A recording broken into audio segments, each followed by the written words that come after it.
जय जिजाऊ, जय शिवराय, जय शंभूराजे. खरं तर माझ्या समाज बांधवाचं मी खूप खूप अभिनंदन करत आहे. कारण का की जरांगे पाटलांनी एक हाक दिली आणि लाखोंच्या संख्येनं माझ्या समाज बांधवांनी उपस्थिती दाखवली, ती पण असल्या कडाकीच्या उन्हात. भावानो, फॅन खाली सुद्धा दम निघत नाही, एवढं घामाचं लोंढं सुटलं आता. पण माझ्या बांधवांनी आणि भगिनींनी कसलाही विचार न करता, जीवाची पर्वा न करता, फक्त जरांगे पाटलांनी एक हाक दिले तर लाखोंच्या संख्येने उपस्थिती दाखवले आणि जळणाऱ्यांना त्यांची जागासुद्धा दाखवली. काही लोकांचं म्हणणं असं होतं की अंतरवाली सराटीमध्ये बैठकच होणार नाही.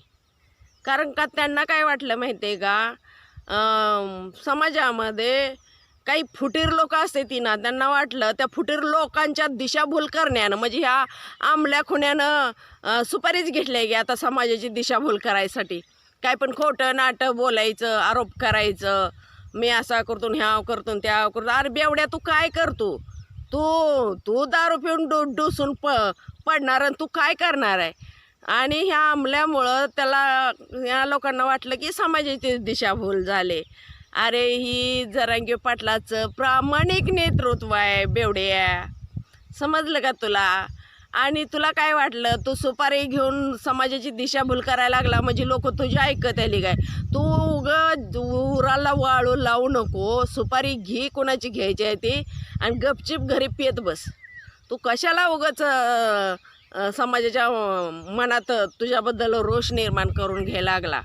अरे तुला काय फाडून घ्यायचं ते घे, पण समाजामध्ये येट आणू नको, समजलं का? आणि मी पुन्हा एकदा समाज बांधवाचं खूप खूप अभिनंदन करते, कारण त्यांनी एवढा लाखोंच्या संख्येनं उपस्थिती दाखवले का, हीच विरोधकांसाठी खरं विष आहे. आणि त्यांना असं कसं झालंय माहिती आहे का, सशाला जाऊ का माशाला जाऊ, काय बोलाव काही कळच ना. ती बटोळ तर गपच झालंय. आणि ते हाके नवण्या त्यांचं तर काय सांगू नका, ती पिऊन अशी कुणीकडे पडले ती सुद्धा कळं नाही. त्यांना खालतं वरतच कळना झालंय.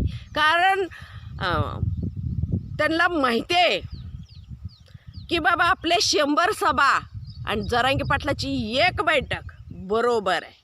आणि ती तुम्ही काल बघितलीच. असं उघड नाही, आम्ही एक तर कुणाच्या नादीच लागत नाही.